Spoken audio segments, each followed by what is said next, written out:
सुन लीजिए, आपके लिए एक उपाय बता देते हैं। उपाय बहुत पावरफुल है, बाद में भी कथा में सुन लेना, हो सके तो।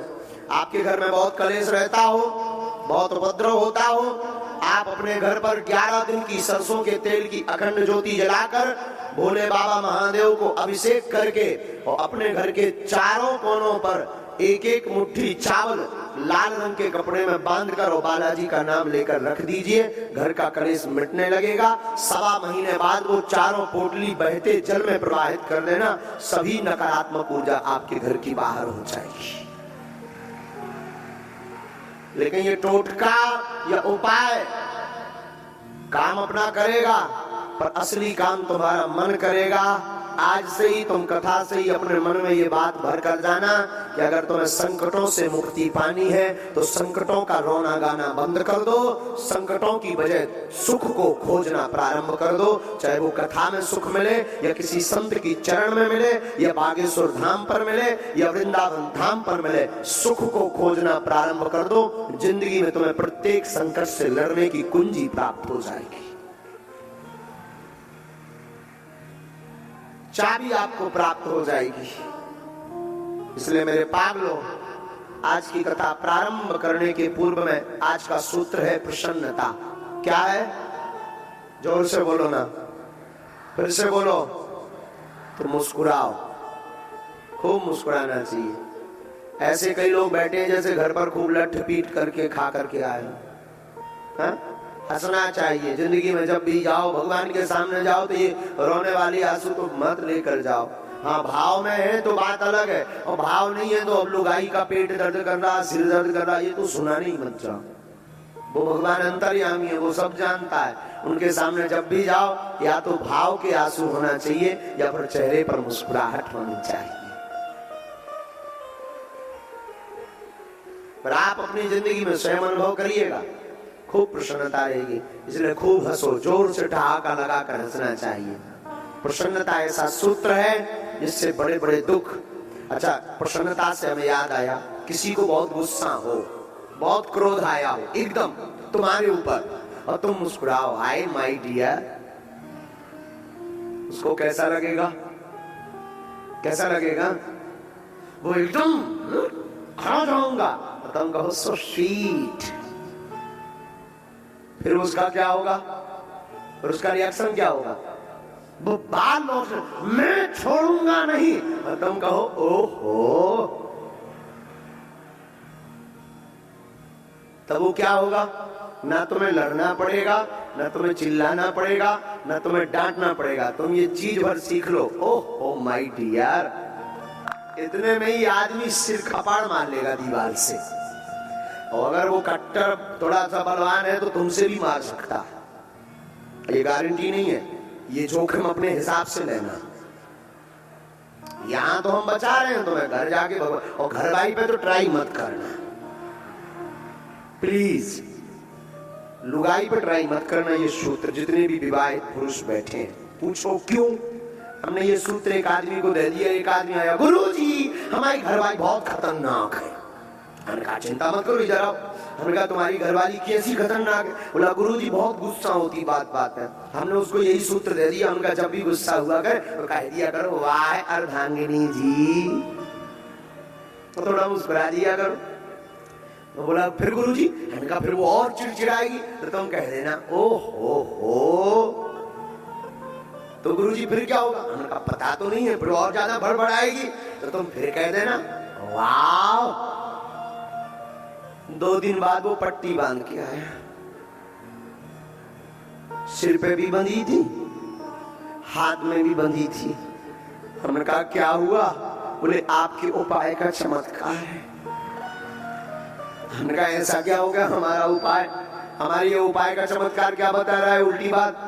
बोला गुरुजी आपने कहा था ऐसा करना, तो घर जाते ही लड़ाई हो गई थी और हमने कह दिया। हमने कहा माहौल देख करके तुझे बोलना चाहिए ना। बोले खूब माहौल देखा है, वैसे ही वो 1.5 क्विंटल की है महाराज। एक बिल्ला और एक चिमटा का खेल है। हमने कहा तो तब से हमने फिर ध्यान कर लिया कि ये सूत्र बताना तो है, पर पुरुषों को एक साथ में वो दे देना नोटिफिकेशन, नोटिफिकेशन भी देना है कि घर भाई पे ट्राई मत करना, कोई ठिकाना नहीं है। बोलो सीताराम। अब तुमसे ज्यादा ताकतवर हो तब तो बिल्कुल मत करना। हाँ, ये और सुन लो, तुमसे ज्यादा ताकतवर हो ना बिल्कुल, लेकिन अन्य जगह तुम ट्राई कर सकते हो। अगर कोई बहुत गुस्सैल आदमी है और उसकी गुस्सा को तुम्हें पारा चढ़ाना सिखाना है और तुम्हें नहीं लड़ना है, तुम्हें नहीं गुस्सा होना है, तुम्हें अपने क्रोध पर कंट्रोल करना है, तुम्हें बहुत प्रसन्न होना है, तुम्हें बहुत हंसना है ना, कोई गुस्सा हो तुम बढ़िया हाथ बांध के ऐसे खड़े हो जाना, कहो wow my dear, so sweet my dear, बहुत अच्छे लग रहे, बस इतना बोल दो तुम। फिर देखो तुम उसके शरीर का वाइब्रेशन, बॉडी लैंग्वेज बदल जाएगा उसका। 1.5-2 मिनट में याद वो अपना कपाट फोड़ेगा, हो सकता कट्टर होगा, थोड़ा ज्यादा हट्टा कट्टा तो तुम्हारा भी। इसलिए डिस्टेंस बनाकर ये काम करना, कम से कम 5 फीट की दूरी तो बहुत अनिवार्य। लेकिन ये सूत्र है, आपसे पूछते हैं कि आप मुस्कुराओ और किसी को गुस्सा हो तो क्या होगा उसकी क्रोध में, बोलो ना, क्या होगा? बढ़ेगा। न तुम्हें लड़ना पड़ेगा, न तुम्हें बोलना पड़ेगा, और बिना लड़े ही सामने वाला बोल्ड आउट हो जाएगा। मुस्कुराहट की ये ताकत है। कन्हैया ने मुस्कुरा करके पूरी कृष्ण लीला कर दी। आप भी अपनी जिंदगी में एक छोटी सी स्माइल देने से बड़ी प्यारी फोटो आ सकती है, चित्र आ सकता है। आप अपनी पूरी जिंदगी में मुस्कुराते रहो, प्यारी जिंदगी भी बहुत बढ़िया आ सकती है। जब फोटो खींची जाती तो कहते हैं ना प्लीज स्माइल भी। हम लोग भी, अब आजकल तो सेल्फी का जमाना है तो इसमें एकदम मुंह टेढ़ा करके काम करना पड़ता है। पहले तो कैमरा का जमाना था जो जिसमें मुस्कुराहट। इसलिए आज का सूत्र कथा में क्या लेकर जाना है, बोलो ना, जोर से बोलो। नवरात्रि का व्रत है, क्या क्या करना है? मुस्कुरा दो, निकालो दांत, खूब निकालो, ऐसे हंसो। अच्छा जरा जोर से हंसो ना, और हंसो, और हंसो थोड़ा, बस, और हंसो, और हंसो। आज यही कथा होती है, आज हंसने ही वाली कथा करते हैं। जो घर पे बैठे होंगे वो कह रहे हैं गुरुजी भी पगले आ गए और चेला भी, टीवी पर जो देख रहे। अच्छा हंसो जरा जोर जोर से, तुम लोग भी हंसो,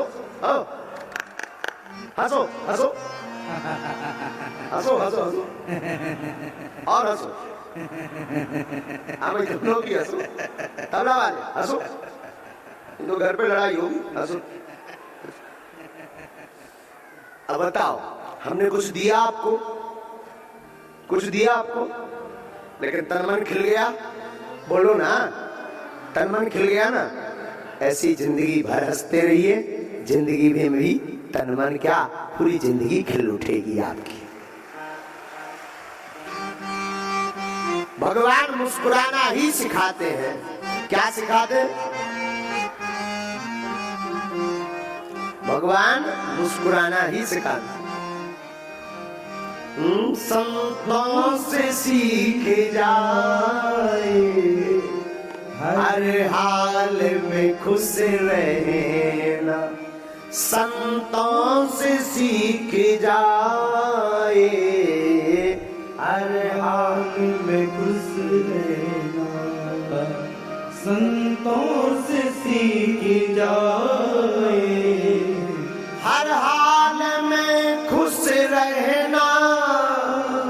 संतों से सीख जाए, हर हाल में खुश रहना। संतों से सीख जाए, महफिल में जुदा रहना। हाँ महफिल में जुदा रहना। संतों से सीख जाए, महफिल में जुदा रहना। संतों से सीख जाए। महात्मा, गुरु, संत प्रसन्नता सिखाते हैं। भगवान की कथा कृष्ण जी, जिन भगवान श्रीमद् भागवत की पावन संहिता में हम आप विराजमान हैं, जिन योगेश्वर भगवान कृष्ण को हम आप श्रवण कर रहे हैं 7 दिन तक, उन भगवान का चरित्र पढ़िए। भगवान के अवतार से लेकर के पूरी लीला तक भगवान सिर्फ और सिर्फ मुस्कुराए हैं। मुस्कुराने के अलावा भगवान ने कुछ नहीं किया है अपने जीवन में। हाँ, भगवान मुस्कुराए। कभी आपको याद आए मेरे पागलों, आपको लगे, ये बात जरूर सुनिएगा, 2-2 बार सुनिएगा। भगवान ने जेल में अवतार लिया, गोकुल में गए, भगवान वहां मुस्कुराए। माखन चोरी की लीला की, भगवान मुस्कुराए। भगवान गोकुल छोड़कर वृंदावन आए, भगवान मुस्कुराए। भगवान ने वृंदावन में अघासुर, बकासुर, वत्सासुर, धेनुकासुर, इन राक्षसों का वध किया। भगवान क्या किए? मुस्कुराए। इंद्र नाराज हो गया, ब्रज में कोप पड़ गया, भगवान तब भी मुस्कुराए। अपनी उंगली पर गोवर्धन पर्वत धारण किया 7 दिन तक, तब भी भगवान क्या किया? बोलो ना, मुस्कुराए। इसके बाद अक्रूर जी ठाकुर जी को लेने के लिए वृंदावन आए और पूरी गोपियां, ब्रजांगनाएं, गोप ग्वाल, जसोदा, यहाँ तक कि जो जसोदा मैया है, जसोदा मैया रोई, लेकिन ठाकुर जी क्या किए? बोलो ना, मुस्कुराए। राधा रानी, जिनमें कोई अंतर नहीं ठाकुर जी में राधा रानी में, दोनों में अटूट प्रेम है। 100 वर्ष का वियोग ठाकुर जी का हुआ राधा रानी से। कितने साल का? बोलो ना, 100 साल का। तब भी ठाकुर जी मुस्कुराए। वृंदावन से मथुरा गए, तब भी ठाकुर जी क्या किए? मुस्कुराए।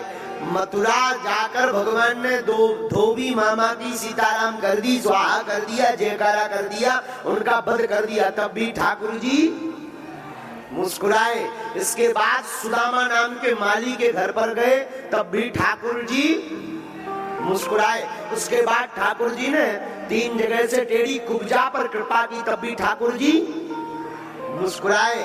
कंस के रणभूमि में मुष्टिक, चाणूर, सल, तोसल भगवान को ललकारने के लिए आए। उनकी ललकार सुनकर के भी ठाकुर जी उन दोनों से युद्ध भी किया, उनको मारा, फिर भी ठाकुर जी कंस मामा जो सगे मामा जी लग में, उनका वध किया, फिर भी ठाकुर जी गुरुकुलम में पढ़ने गए, सुदामा मित्र मिला, तब भी ठाकुर जी मुस्कुराए।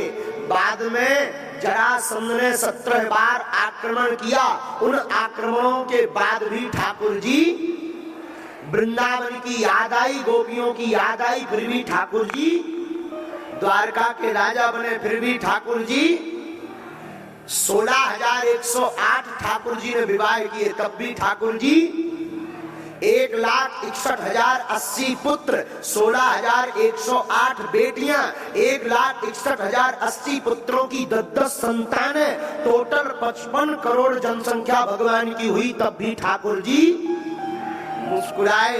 और एक एक करके पूरे परिवार वालों को, अपने पुत्र पौत्र नातियों को अपनी आंखों से मरते देखा, तब भी ठाकुर जी मुस्कुराए।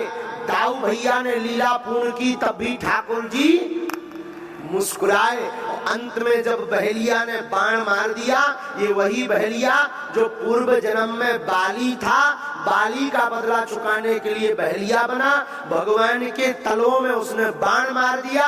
भगवान समझ गए लीला पूर्ण करने का समय आ गया, तब भी ठाकुर जी मुस्कुराए। आपसे पूछते हैं, क्या इतनी विपरीत परिस्थितियों में कोई व्यक्ति मुस्कुरा सकता है? भगवान यही शिक्षा दे रहे हैं कि जिंदगी में जब तक जीना, मुस्कुरा कर जीना। मानो हमारे कन्हैया कहना चाहते हो, संकट, विपत्ति, दुख तुम्हारा बाल बांका नहीं कर सकती है।